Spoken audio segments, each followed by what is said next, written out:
HK, Heckler and Koch. No compromise is their motto. I tell you, when I first shot my first HK, that was it for me. That's when I realized HKs are in a class of their own. I've said this in the past, I'll say it again. You know how you hear that saying, the 10 best things you must do before you die? Well, one of them for us is, you gotta shoot an HK. And then you'll see really what HK enthusiasts, what we're all about, why we do spend the money on these pricey guns. The no compromise motto is very accurate, and the gun is very accurate, extremely durable, super high quality. We're going to talk about the HK USP Compact in this video in detail. And I also like to bring a couple of other things into my videos that no one else does. For instance, did you realize there's 9 different variants of HK USPs? It's a lot of different options you can get when you buy your HK. So we'll talk about the different variants. For instance, this is variant 1. Maybe you might want a variant 7. We'll talk about that. And also, can you tell by looking at these 2 letters here on the slide, we'll zoom out here in a moment, can you tell what year your HK USP was manufactured? I'll give you that little tidbit and show you the chart. So you can look at your 2 letters there and say, oh, this is AK. I now know it was manufactured in 09. I'll show you how that works. And then also, what does USP stand for, by the way? I'll tell you in a moment. Very excited about HK. Welcome to weaponseducation.com.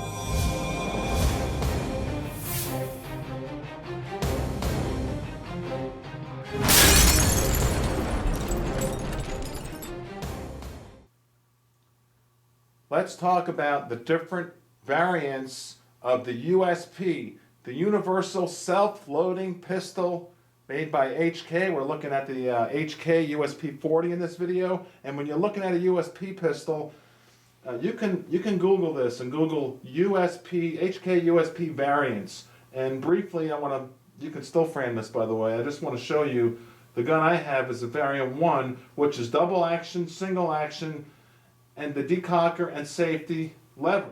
Okay. Variant 1 is on the left, and variant 2 is on the right, depending if you're a righty or lefty. So that's important for you to know that. Then you have variants 3 and 4, which is double action, single action, decocking lever, but no safety. Variant 3, a lever on the left, and variant 4, lever on the right. Okay, and it gives you different options there. Variant 5 and 6, double action only with a safety lever. And one of them's on the left, one of them's on the right. Variant 7 is a double action only, no control lever.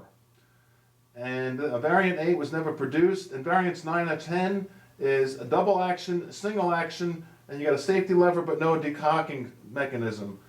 So you really want to, if you can still frame this and then read it on your own.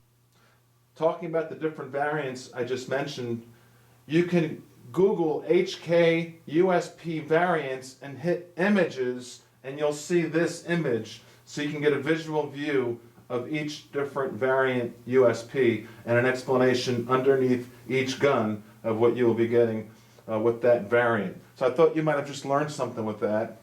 Right now I want to talk to you about the date code so you can tell what year your HK USP was manufactured. Let's do that right now.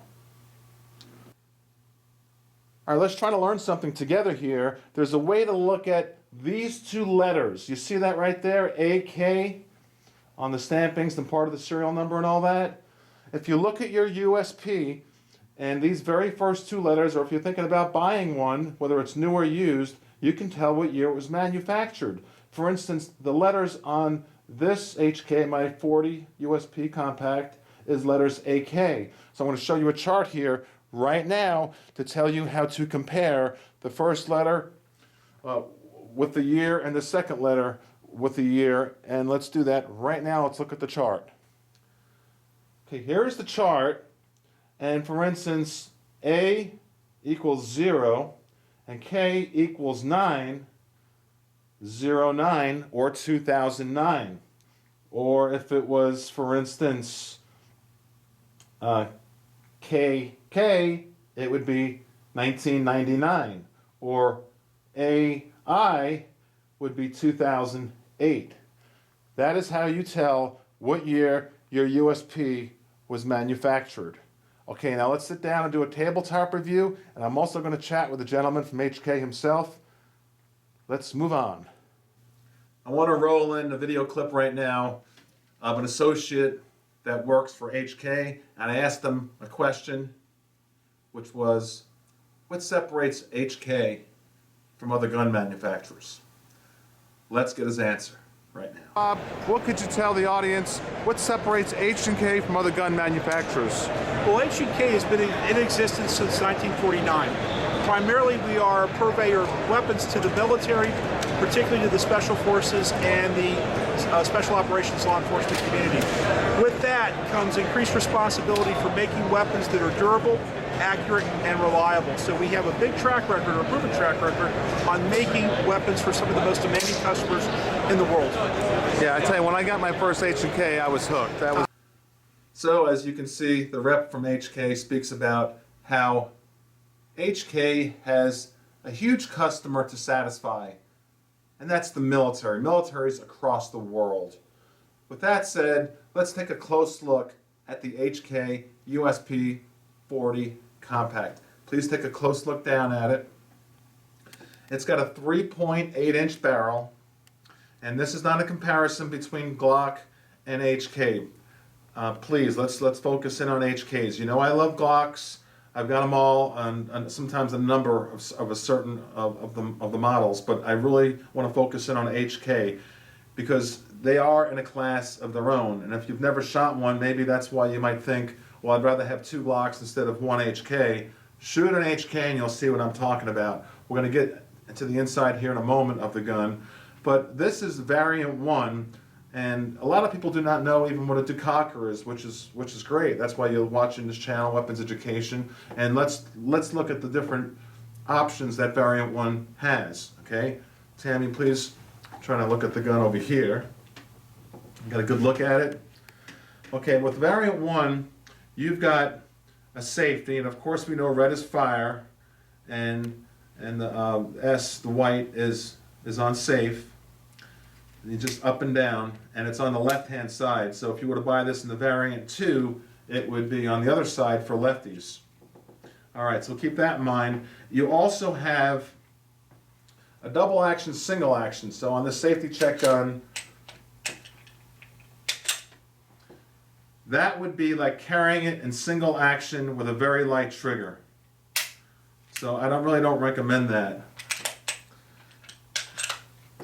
What you can do at it is you can just simply pull the safety lever down and it acts like a decocker. You give it a good strong pull down, you didn't fire the round. So now you're carrying it, put it in safety now, you're carrying it in double action with the safety. That's pretty safe. You can even carry it like this in red in the fire and you're in double action, but you get a real heavy pull, maybe 8-9 pounds. That's pretty safe also, but I like the fact that you can have 3 options to carry this. 1, you got a round in the chamber, no safety, hammer back. Man, I don't recommend that. 2, carry it just like this, but put it on safety. That hammer's not going nowhere. 3, pull your decocker down. Let the hammer fall, it will not fire the round, and now you've got a double safety. You've got it decocked, which means the hammer is down but not touching the firing pin. Safety, and you're not going nowhere. Yes, so let's recap on that. What I really like is you can carry this Variant 1 in a couple of different formats. For instance, you can put around in the chamber, and you don't really want to carry it like this because you've got a light trigger and you're going to fire your round. Or you can put round in the chamber and put it on safety, and that hammer is not going to fall. Or you could hit the decocker and then put it in safety. You're in double action, you're in safety, and I wanted to show you that twice because that's a pretty safe way to go. If you had to shoot a bad guy, you would simply put it on red, get it out of safety, and now you're in double action, and there you go. Let's talk about some more features of this gun as I put it right here. Take a look here, please. The texturing of the grip. It's built into the polymer, second to none. It's pretty rough. I really do like it. It really gives your hand a nice feel. Look at the trigger guard right here. Look how huge it is. If you were wearing gloves, you're going to easily get your index finger, your trigger finger in there. Look at how we have, I just call it stippling, right here on the front of the trigger. Look at the milling of the slide. Look how gorgeous it is. The aesthetics of the gun, the engineering, the slide, all the workmanship that went into it, the ergonomics, the fit and finish. Maybe these are some of the reasons that can help justify the cost of the HK, but you really do have to shoot the HK. It's got a solid magazine, and talking about the magazine, you've got an ambi mag release, which I really do like the fact that it's not a button that you push in, you pull the mag down, which makes sense because magazines come down. So if I'm ready, I just drop it. You know, you can't see my right thumb there, but I just drop the mag down. I like that feature. I like this really good, strong, durable, metal, unbelievably strong magazine. Speaking of the magazine, which is 12+1 in capacity, it says right here, made in Germany. On the bottom, it's got this nice rubber piece to hold your pinky. And on the back, it's got the 12+1, it shows you right there, but it's just beautiful on how they tie it all together here from one side to the other. Everything that HK does is quality. So you're looking at a USP 40 Compact 12+1. So let's take a look at the inside, and I want to show you how easy it is to disassemble. HKs are among the easiest guns to disassemble. First of all, you lock your slide back, you push your pin in right here, you see that? Okay, you get it pushed through, and if you can't get it all the way through, use something like a piece of plastic. This is the top of a big pen that you can pull your pen out. Okay, now let's look at the inside of the gun. Look how beautiful that is. And this piece here is what helps reduce recoil. This is what they call the recoil reduction system. And when you take out your spring and barrel, which is a polygonal barrel, by the way. I know other manufacturers make a polygonal barrel, but this is of the highest quality. When you put it back, is what I'm trying to get at here, make sure this notch it up, because that is where your pen's going to go right through. And it just barely goes in there, and it's in. That's all you got to do. So, and then the slide easily goes right back on your gun. Easy. Okay, and then you put your pin right back in. You got your gun back. It really is that easy. This is 12+1, and I really recommend HK a lot. I hope you learned a couple of tidbits specifically on the different variations. You can take a look up and I'll say goodbye. The quality of an HK is just something you have to shoot to understand. Thank you. Check it out.